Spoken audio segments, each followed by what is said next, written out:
नमस्कार, मैं उनिशा। आप देख रहे हैं देश न्यूज का खास कार्यक्रम ब्लैक बॉक्स। दर्शकों, आज के इस खास कार्यक्रम ब्लैक बॉक्स में हम लेके आए हैं कि एक विवाहिता का पुनर्जन्म हुआ। हिंदू धर्म में पुनर्जन्म की बड़ी मान्यता है, लेकिन विज्ञान इसे हमेशा खारिज करता है।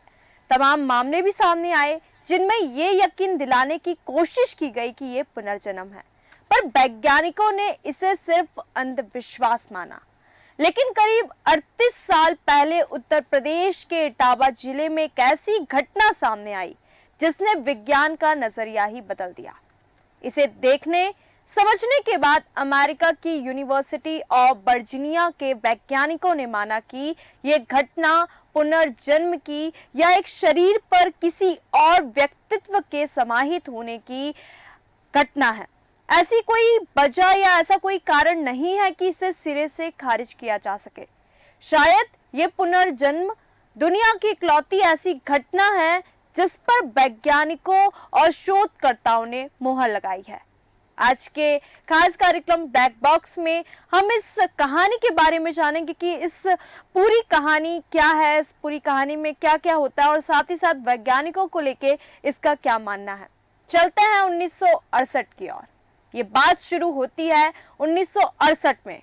इटावा के गांव में एक सामान्य परिवार में एक बेटी का जन्म हुआ। नाम रखा गया सुमित्रा। 11 वर्ष की उम्र में सुमित्रा के सिर से मां का साया उठ गया। इसके बाद सुमित्रा अकेली और उदास रहने लगी। जब वह 13 साल की हुई तो उसकी शादी पड़ोस के गांव के एक लड़के जगदीश से कर दी गई। लेकिन सुमित्रा का अकेलापन से पीछा ससुराल में भी नहीं छूटा। उसका पति काम के सिलसिले में अक्सर बाहर रहता था। गांव में सुमित्रा अपने सास ससुर के साथ रहती थी। जल्द ही सुमित्रा के जीवन में खुशियां आई जब उसने एक बेटे को जन्म दिया। अब सुमित्रा बहुत खुश रहने लगी। वो हमेशा अपने बेटे के लालन पालन में व्यस्त रहती थी। जब वह पास स्थित कुएं से पानी भरने जाती तब भी अपने बेटे को साथ लेकर जाती थी। इसी दौरान एक रोज वह पानी भरकर लौट रही थी। तभी अचानक से वो एक मूर्ति जैसी खड़ी हो गई। उसके दांत किटकिटाने लगे, आंखें फड़कने लगी। जब कुछ देर तक यूं ही सुमित्रा टस से मस नहीं हुई तो आसपास भीड़ जमा हो गई। सब हैरान थे कि आखिर सुमित्रा को हुआ क्या। कुछ देर बाद सुमित्रा सामान्य हुई, लेकिन उसे याद नहीं था कि उसके साथ आखिरकार अभी हुआ क्या। वह बिल्कुल समान व्यवहार करने लगी। कुछ दिन में एक बात आ गई और हुई, लेकिन कुछ टाइम बीतने के बाद एक रोज फिर सुमित्रा का ये रूप देखने को मिला। अब सास ससुर परेशान रहने लगे कि सुमित्रा के साथ अक्सर ऐसा होने लगता था। उनको लगा कि शायद भूत प्रेत का चक्कर समझ के उसे ओझा को दिखाया, वैद्य को दिखाया, लेकिन कहीं से कोई राहत नहीं मिली। जब एक रोज सुमित्रा फिर जड़वत हो गई तब उसने एक बात कही। उसने कहा, आज से 3 दिन बाद मैं मर जाऊंगी। ये बात सुनकर सब हैरान हो गए। जब सुमित्रा नॉर्मल हुई तो उसके पति ने उसे ये बात बताई कि तुमने कहा था कि आज से 3 दिन बाद तुम मर जाओगी। सुमित्रा भी सुनकर हैरान हो गई। उसने तय कर लिया कि 3 दिन बाद वो ऐसा कोई काम नहीं करेगी, कोई ऐसी जगह नहीं जाएगी जहां ऐसे हालत बने कि उसकी मौत हो जाए। और वो दिन आया जिसमें सुमित्रा की मौत की बात कही गई। पूरे दिन अपने घर में ही अपने कमरे में रही सुमित्रा। जब शाम को वो घर के दरवाजे पर पहुंची तो वहां से गुजर रही एक पड़ोसन से बातचीत करने लगी। इसी दौरान अचानक से सुमित्रा दीवार से टिकी और टिकी की टिकी रह गई। तत्काल डॉक्टर को बुलाया गया, लेकिन डॉक्टर ने सुमित्रा को कहा कि इसकी मौत हो गई। इस घटना ने सबको हैरत में डाल दिया, लेकिन इससे भी हैरतगेज होना अभी बाकी था। आगे इस कहानी में क्या होता है हम आपको ले चलते हैं। डॉक्टर ने कहा कि सुमित्रा की मौत हो गई। अब शोक विलाप के बीच सुमित्रा के अंतिम संस्कार की तैयारियां हो रही थी। जब कुछ महिलाएं शव को शमशान ले जाने से पहले उसका एक सुहागन के रूप में श्रृंगार कर रही थी, क्योंकि सुमित्रा सुहागन थी। तभी अचानक सुमित्रा की आंखें खुल गई। ये देखकर सब हक्के बक्के रह गए। सभी खुश भी हुए कि सुमित्रा वापस से जिंदा हो गई। उसके पति ने उसे गले लगाने की कोशिश की, लेकिन सुमित्रा ने उसे दूर छिटक दिया और पूछा, कौन हो तुम? मैं किसी पराये मर्द को अपने इतने करीब नहीं आने देती। अब ये बात सुनकर सब हैरान हो गए कि सुमित्रा ने अपने पति, सास ससुर और यहाँ तक कि अपने बेटे तक को पहचानने से इनकार कर दिया। उसने कहा कि उसका नाम सुमित्रा नहीं है, उसका नाम शिव है। लोगों ने सोचा शायद सुमित्रा की याददाश्त चली गई। कुछ दिन सुमित्रा घर पर ही रही, लेकिन उसका व्यवहार पूरी तरह बदल गया। वो कभी कभी तो इंग्लिश में भी बात करती। वह इस बात को मानने को तैयार ही नहीं थी कि उसका इस घर से कोई लेना देना भी है। वो बताती है कि पास के गांव में उसका परिवार रहता है। इसी दौरान सुमित्रा ने एक शख्स को पत्र लिखना भी शुरू कर दिया। अब कोई नहीं जानता था कि जिसे पत्र भेजा जा रहा है वो आखिरकार है कौन। सुमित्रा पत्र भेजती जा रही थी, लेकिन उसका कोई जवाब नहीं आ रहा था। एक रोज एक शख्स दरवाजे पर आकर खड़ा हुआ और उसने पूछा कि इस घर से मुझे पत्र मिल रहे हैं। कोई मेरी उस बेटी के नाम से पत्र भेज रहा है जो अब इस दुनिया में नहीं है। उस शख्स की आवाज सुनते ही सुमित्रा घर से बाहर दौड़ी आई और उस शख्स के गले लगाकर कहा कि सुमित्रा ने कहा कि पापा, मैं आपकी शिवा हूँ, आपकी बेटी। वह शख्स हक्का बक्का रह गया। धीरे धीरे सुमित्रा ने अपनी पूरी कहानी बताई। उसने बताया कि वो कहाँ पढ़ी है, उसके परिवार में कौन कौन है, उसकी हत्या कैसे हुई।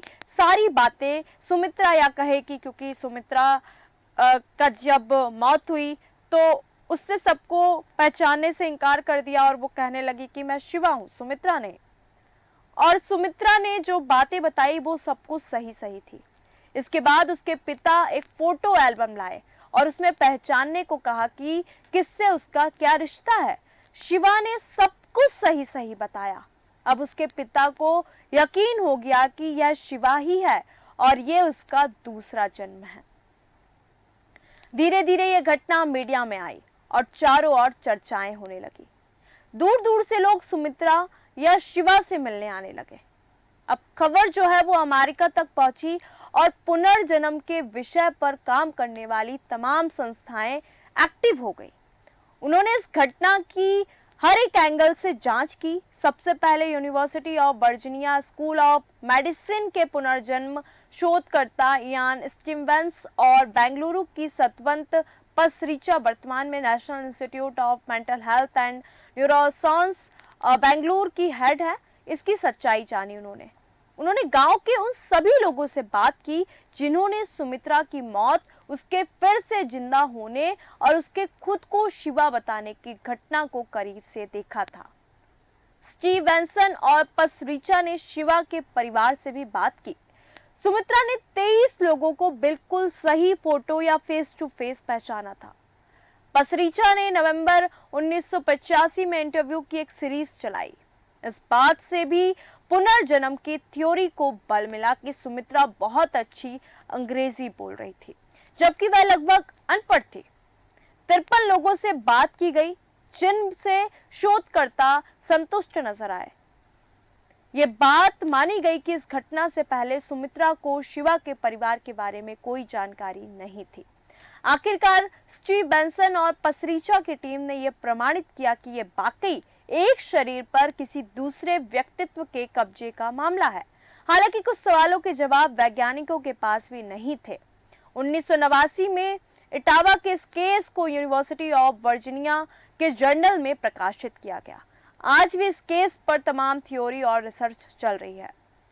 ये पुनर्जन्म की घटना 5 दशक पुरानी उत्तर प्रदेश के इटावा जिले के सफीपापुर गांव की है। उस दौर में न तो घरों में बिजली हुआ करती थी और ना ही उस तरह की सुख सुविधाएं जो वर्तमान में हमारे इर्द गिर्द रहती है। इसी बीच साल 1968 में एक गरीब ठाकुर परिवार में एक लड़की का जन्म हुआ।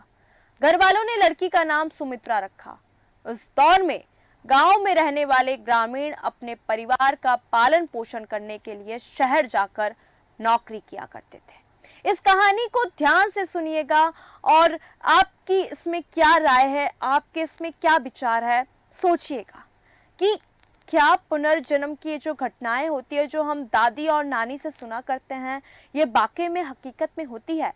क्योंकि ऐसा इस घटना की स्टडी करने के बाद ये इकलौती ऐसी घटना कहा जाता है जिसमें वैज्ञानिकों ने भी मोहर लगा दी।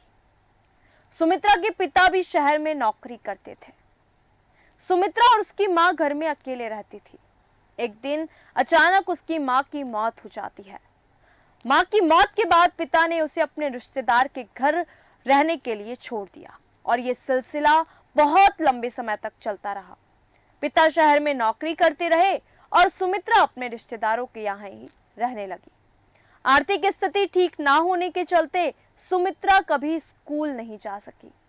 अकेले होने के कारण से वह काफी परेशान भी रहती थी, जिसके बाद उसके पिता ने मात्र 13 साल की उम्र में ही जगदीश सिंह नाम के आदमी से उसकी शादी करा दी।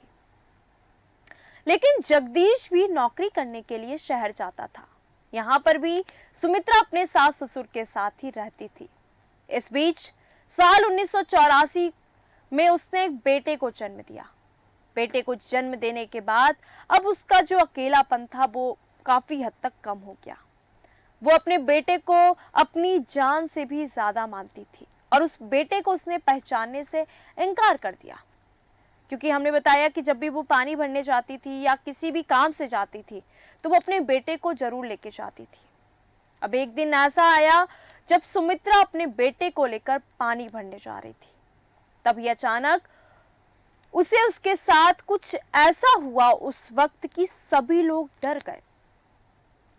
दरअसल अचानक उसके दोनों हाथ आसमान की तरफ मुड़ गए, आंखों की पुतलियां चारों ओर घूमने लगी और वह जोर जोर से अपने दांत किटकिटाने लगी। यह सब देख उसका बेटा भी रोने लगा। अचानक कुछ मिनटों के बाद जब उसे होश आया तो ग्रामीणों ने उससे पूछा कि आखिरकार उसके साथ क्या हुआ था, लेकिन उसे कुछ भी याद नहीं था। इसी तरह यह अटैक उसे बार बार परेशान करने लगे। अब तो ग्रामीणों के साथ साथ इसकी खबर उसके सास ससुर को भी लग चुकी थी। इस घटना की सूचना उसके पति जगदीश को भी दी गई। वो भी शहर से दौड़ा दौड़ा गांव पहुंचा। हालांकि सुमित्रा को अपनी इस मजबूरी के विषय में पूरी जानकारी हो चुकी थी, इसलिए अब वो अपने बच्चों से दूरी बनाने लगी थी। अब सुमित्रा का पति जगदीश भी घर पर ही रहने लगा। सब कुछ ठीक चल रहा था कि अचानक 16 जुलाई 1985 की दोपहर एक बार फिर सुमित्रा को अटैक आया और उसने चिल्ला चिल्लाकर पूरे गांव वालों से कहा कि 3 दिनों बाद उसकी मौत हो जाएगी। यह सुन सभी लोग सन्न हो गए। अब सुमित्रा के सास ससुर और पति को भी डर लगने लगा, लेकिन हमेशा की तरह जब उसे होश आया तो वो सब कुछ भूल चुकी थी। जब उसके पति ने उसको सारी घटना बताई तो एक बार के लिए वो काफी डर गई। खैर 3 दिनों बाद यानी कि 19 जुलाई 1985 को वो दिन आ ही गया जब सुमित्रा ने अपनी मौत की भविष्यवाणी की थी। लेकिन सुमित्रा की यह भविष्यवाणी सच ना हो, इसके लिए उसने सुबह से लेकर शाम तक काफी सावधानियां बरती। उसने दिन भर कोई भी ऐसा कार्य नहीं किया जिससे कि कोई दुर्घटना हो सके। वह दिन भर अपने घर के अंदर ही बैठी रही, लेकिन शाम को अचानक जब उसने दरवाजा खोला तो वहां से गुजर रही एक महिला को रोककर उससे उसका हालचाल जाना। दोनों आपस में बातें करने लगी, लेकिन अचानक कुछ ऐसा हुआ कि सभी घबरा गए। बात करते करते अचानक सुमित्रा हमेशा की तरह आसमान की तरफ देखने लगी। उसके हाथ अकड़ गए। ऐसे में घबराई महिला ने आसपास के लोगों को बुलाकर इकट्ठा कर लिया। सभी लोगों ने सुमित्रा को काफी हिलाया डुलाया, लेकिन कुछ भी नहीं हुआ।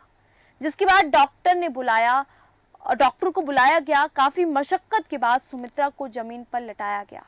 डॉक्टर ने सुमित्रा का परीक्षण किया और उसको कहा कि सुमित्रा की मौत हो गई। मौत की खबर पूरे गांव में आग की तरह फैल गई और सुमित्रा की भविष्यवाणी सच साबित हुई। उधर सुमित्रा की मौत के बाद उसके अंतिम संस्कार की तैयारियां शुरू हो गई कि तभी कुछ लोगों ने बताया कि सुमित्रा के शरीर में कुछ हरकत हो रही है। एक बार फिर से डॉक्टर को बुलाया गया। उन्होंने इस घटना को चमत्कार कहा और कहा कि मातम करना बंद कर दीजिए, सुमित्रा अभी जिंदा है। सुमित्रा के होश में आने के बाद उसने सभी को पहचानने से इनकार कर दिया। यही नहीं, उसने अपने पति को भी खुद से दूर रहने को बोला। अपनी जान से भी अधिक प्यारे अपने 5 महीने के बेटे को भी नहीं पहचाना। लेकिन इस बीच वह रोज एक खत लिखकर अपने पति जगदीश को देकर उसे पोस्ट करने के लिए बोलती थी। लेकिन सभी हैरान थे कि आखिरकार सुमित्रा कभी स्कूल नहीं गई, फिर भी वो डेली पत्र कैसे लिखती है और किसे लिखती है। फिलहाल ये सिलसिला 3 महीनों तक चलता रहा। 20 अक्टूबर को उस गांव के एक आदमी ने ग्रामीणों से सुमित्रा की विषय में जानकारी जुटाई। उसने बताया कि सुमित्रा उसे 3 महीनों से पत्र लिख रही है। जिसके बाद सुमित्रा के पति ने उससे पूछा कि आप कौन हैं, तो उसने बताया कि उसका नाम राम सिया त्रिपाठी है। वह इटावा जिले के दिव्यापुर गांव का रहने वाला है। पेशे से वह एक लेक्चरर है। उसकी बात सुनकर सुमित्रा दौड़ी चली आई और उसने उस आदमी को पिताजी कहकर बुलाया। कहा कि पिताजी, मैं सुमित्रा नहीं बल्कि आपकी बेटी शिवा त्रिपाठी हूँ। अब ये सुनकर सभी लोग हैरान रह गए। हालांकि इस बात को लेकर राम सिया काफी परेशान तो थे। सबूत के तौर पर उन्होंने सुमित्रा या शिवा को उनकी बेटी की शादी की एल्बम दिखाया, जिसके बाद सुमित्रा से खुद को शिवा बताने वाली महिला ने फोटो में दिख रहे एक के बाद एक लोगों को पहचान लिया। उसने ये भी बताया कि 24 अक्टूबर 1962 को मेरा जन्म एक ब्राह्मण परिवार में हुआ था और 18 साल की आयु में मेरी शादी छेदी लाल नाम आदमी के साथ हुई थी। मैंने ग्रेजुएशन की डिग्री हासिल कर अपने पिता की तरह ही लेक्चरर थी। मेरे 2 बेटे हैं। अपने ससुराल में मैं सबसे पढ़ी लिखी थी। शायद इसलिए मुझसे मेरी ननद नाराज रहती थी और उसने मेरे सर पर जानलेवा हमला करते हुए मुझे मार दिया था। ये सुनकर राम सिया रोने लगे और शिवा को गले लगा लिया। अब सब कुछ साफ होने लगा था, क्योंकि सुमित्रा की मौत और शिवा की हत्या में केवल 24 घंटे का ही फर्क था। शायद इसलिए सुमित्रा ने 3 दिन पहले ही अपनी मौत की भविष्यवाणी की थी। फिलहाल वह अपने पिता के साथ खुशी खुशी अपने घर वापस लौट गई। अमेरिका के एक्सपर्ट सच्चाई जानने पहुंचे जब लेक्चर अपने घर पहुंचे, जहां पर दोनों बच्चों के साथ रहने लगी। कुछ समय बाद उसे एहसास हुआ कि जगदीश उसका काफी ख्याल रखता था, जिसके चलते वहां अपने दोनों बच्चों को लेकर वापस उसी गांव में आ गई और सुमित्रा के एक बेटे और खुद के 2 बच्चों के साथ अपने पति जगदीश के साथ गांव में ही रहने लगी। तो वही यह घटना पूरे इटावा शहर में आग की तरह फैल गई।